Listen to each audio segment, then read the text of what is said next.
Bonjour à tous et à toutes, j'espère que vous allez bien. En 1212, venant de France et du Saint-Empire romain germanique, deux jeunes garçons prêchent le départ pour la Terre Sainte. Ils entraînent à leur suite ce qui deviendra la croisade des enfants. Épisode à la fois spectaculaire et tragique. Très vite, parée d'une aura légendaire, elle s'empara d'un mythe largement méconnu. Les croisades officielles ont commencé au XIe siècle avec l'appel de Urbain II en 1095. L'islam s'est répandu très largement sur les terres anciennement chrétiennes du Proche-Orient et de l'Afrique du Nord dès le 7e siècle, et dans la péninsule ibérique au 8e siècle, suite à la défaite de Roderick, dernier roi wisigoth à la bataille de Guadalete en 711. À la fin du XIe siècle, l'Europe connaissait une période de faste économique, et la papauté avait affirmé son pouvoir par une série de réformes d'envergure. Portée par une résurgence du pèlerinage à travers l'Europe, l'Église a cherché à étendre son influence en Orient. La bénédiction du pape Urbain II en 1095 a permis l'organisation de la première croisade, une tentative de reprendre la Terre Sainte l'été suivant. L'Alliance chrétienne a repris Jérusalem aux musulmans fatimides en 1099, a établi le royaume de Jérusalem. Au cours des 2 siècles suivants, 7 croisades ont suivi pour tenter de garder le contrôle de ces territoires tant convoités, qui se réduit à fur et à mesure des siècles. Les tentatives de reconquête musulmane ont cependant fini par l'emporter et le dernier bastion des croisés européens est tombé face aux Mamelouks. Les croisades sont les plus connues de ces grandes expéditions en Terre Sainte, mais on dénombre d'autres missions militaires en Europe qui ont pour effet d'inspirer les fidèles. Au début des années 1200, le pape Innocent III a béni 2 croisades européennes locales. L'une était la lutte contre les dirigeants musulmans almohades en Espagne, la Reconquista. L'autre, la campagne pour détruire le catharisme, une hérésie chrétienne populaire dans le sud de la France avec la croisade des Albigeois. Ces 2 guerres saintes locales ont attisé la ferveur religieuse des gens du commun en Europe, ce qui a pour effet l'organisation des croisades populaires. Les croisades sont l'un des points de repère principaux du Moyen-Âge. Soutenus par l'Église catholique, les chrétiens européens ont lancé 8 missions distinctes pour soustraire la Terre Sainte aux musulmans entre 1096 et 1291.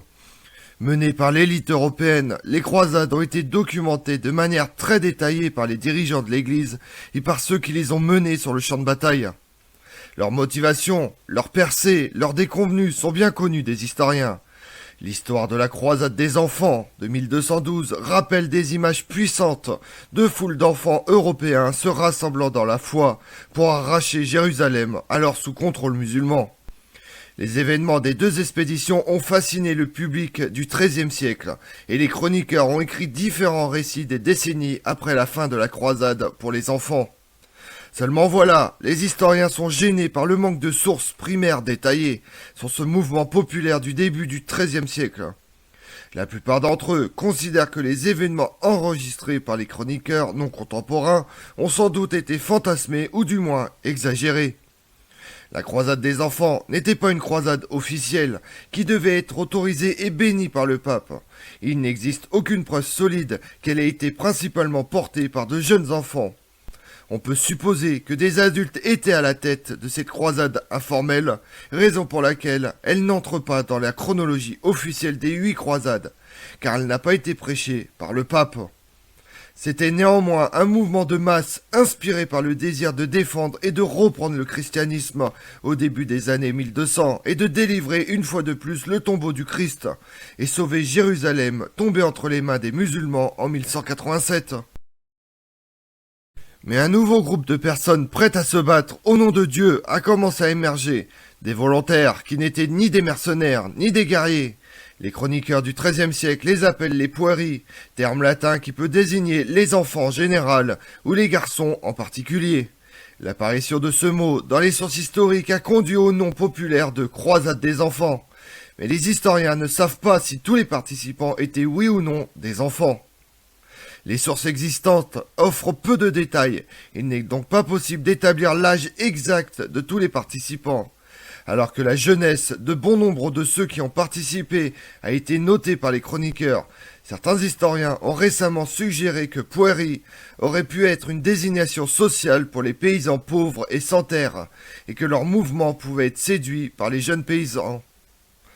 La croisade des enfants avait deux principaux dirigeants, Étienne de Cloès, un hameau de la Loire, et Nicolas de Cologne dans le Saint-Empire romain germanique. Berger, Étienne n'avait peut-être que 12 ans en 1212, lorsqu'il a levé un mouvement religieux populaire. La Chronicon Universale Anonymi Ludinazzi a été écrite par un moine anonyme de Laon dans le nord de la France. C'est l'une des sources sur lesquelles les historiens se basent pour étudier la croisade des enfants. Le texte décrit Étienne ainsi. Au mois de juin, un certain Puéré, nommé Étienne, un berger de profession d'un village appelé Coès, prétend que le Seigneur lui apparaît sous la forme d'un pauvre pèlerin, acceptait du pain de sa part et lui confiait des lettres à porter au roi des Francs. Puisque Cloès était dans le diocèse de Chartres, Étienne a peut-être été dans cette ville emblématique lorsque le pape Innocent III s'y est rendu pour encourager la participation aux croisades plus importantes. Étienne a commencé à attirer des adeptes dans sa croisade autoproclamée. La chronique de Laon raconte qu'Étienne et un grand groupe de Puéris se sont rendus à Paris pour demander audience au roi Philippe d'Auguste, à qui ils souhaitaient remettre les saintes lettres. Le roi se trouvait alors dans l'abbaye bénédictine de Saint-Denis, juste au nord de la ville. L'arrivée du berger et de ses partisans à Paris a coïncidé avec la foire annuelle de Landite, à laquelle participaient des marchands de toute l'Europe. À cette période de l'année, Paris voyait un grand afflux de pèlerins à l'abbaye de Saint-Denis. Parmi eux, Étienne, avec des bergers du même âge, près de 30 000 personnes affluèrent vers lui de différentes régions de France. L'anonyme de Laon a noté que le saint garçon Étienne apparaissait comme leur maître et chef. Selon une autre source, le Barnell Chronicle, écrit au XIIIe siècle en Angleterre, les enfants visaient plus haut que la guerre sainte contre les musulmans dans la péninsule ibérique ou les Cathares. Ils ont dit qu'ils devaient aller récupérer la vraie croix. 2 décennies auparavant, en 1187, les croisés avaient perdu la relique de la vraie croix à la bataille de Hattin. Plus tard, cette même année, les forces du sultan Saladin avaient repris Jérusalem. La croisade des enfants a commencé au printemps 1212, alors que l'Église cherchait des recrues pour reconquérir l'Espagne musulmane et affronter les Cathares. Un jeune berger charismatique, Étienne de Cloès, affirme avoir une vision du Christ sous l'apparence d'un pèlerin affamé qui lui aurait confié une lettre à remettre au roi de France et lui aurait dit d'aller délivrer Jérusalem. L'adolescent galvanise les foules et parvient à rassembler autour de lui des milliers d'enfants. Au même moment, une autre procession s'élance depuis la Lotharingie, menée par le jeune Nicolas de Cologne. C'est le départ de la croisade des enfants. Le cortège mené par Étienne de Cloès arrive jusqu'à Saint-Denis. Là-bas, le jeune berger était conduit par le roi Philippe Auguste, qui demande aux enfants de rentrer chez eux. Peu soutenus par leurs parents, le clergé ou le pouvoir royal, ces enfants n'abandonnent pas pour autant leur projet, gagner la terre sainte et délivrer Jérusalem et le redonner au monde chrétien. Ces enfants du début du XIIIe siècle ont grandi dans un contexte bien particulier. L'échec de la 4e croisade, la prédication ambiante, l'inquiétude suscitée par l'hérésie cathare et la présence arabe en Espagne, sans oublier le sentiment de devoir pallier les erreurs de leurs aînés pour sauver la chrétienté, ont durablement infusé les esprits des enfants. Une bonne partie des cortèges se dispersent avant même l'arrivée à Marseille. Le voyage est particulièrement difficile. Les enfants vont nu-pieds, parcourent jusqu'à 35 km par jour et ne subsistent que grâce à l'aumône et à la charité. La plupart des enfants qui réussissent à rejoindre les ports méditerranéens connaissent un destin tragique.